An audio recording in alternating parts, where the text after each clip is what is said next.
Hi, my name is Myrtle Lewin. You may know me because I often come and dig in the dirt in the AA with my floppy hat and gardening gloves.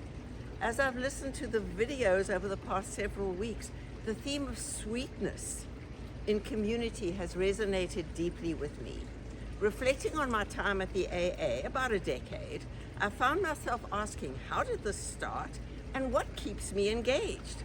Why do I find so much sweetness in the almost daily involvements that are pretty much all a consequence of my membership?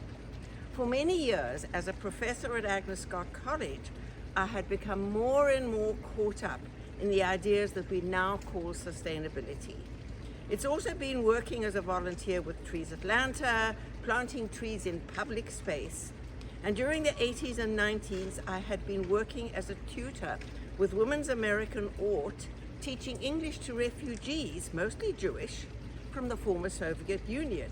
Do you remember that flood of refugees and how the local Jewish community came out to support them?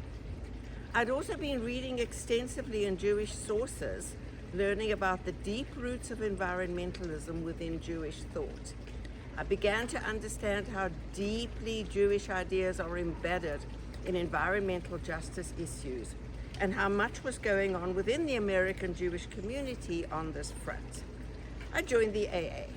Here I am, and found very soon that there were opportunities for me at the AA to do some work, both on the advocacy front and hands-on outdoors. And with that, the Greening Group came into existence.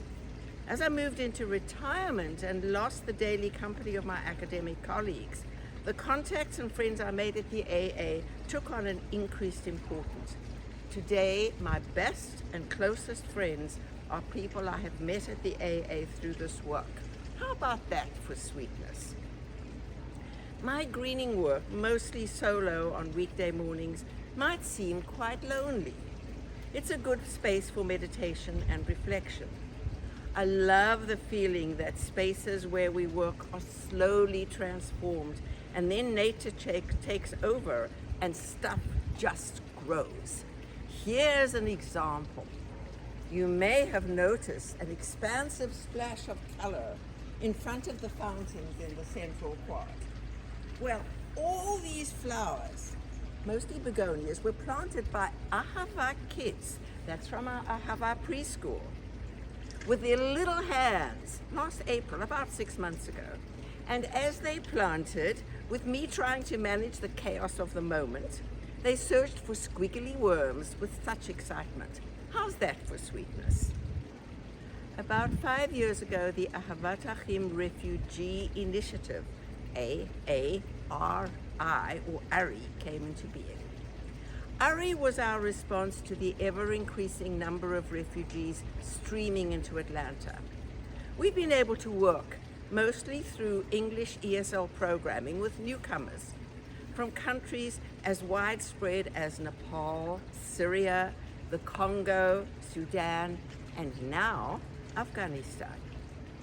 You have heard about us recently because of the Ari Elul campaign through e-blasts and announcement during services, especially on Yom Kippur. I hope you'll find a way to support this campaign. I want to give you one example of the kind of work that Ari has done with an invitation, if you'd like to learn more, to contact me.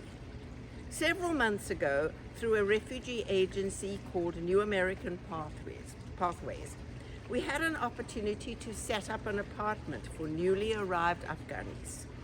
We raised funds, collected gently used furniture, table, chairs and sofas, lamps, etc., bought kitchen and bathroom supplies, new bedding, and much more. And one morning, we schlepped it all in 2 truckloads to a small apartment in Clarkston, and with New American Pathways supervision, set up the apartment. We never met the people who lived in the apartment. That wasn't the point. Everyone involved in this project felt that we'd done something meaningful, deeply meaningful. That was sweetness in community, for sure.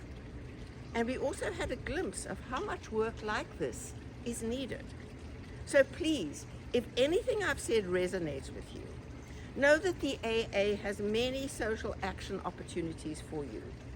May you become more involved than you might have been in the past and find sweetness in whatever you do.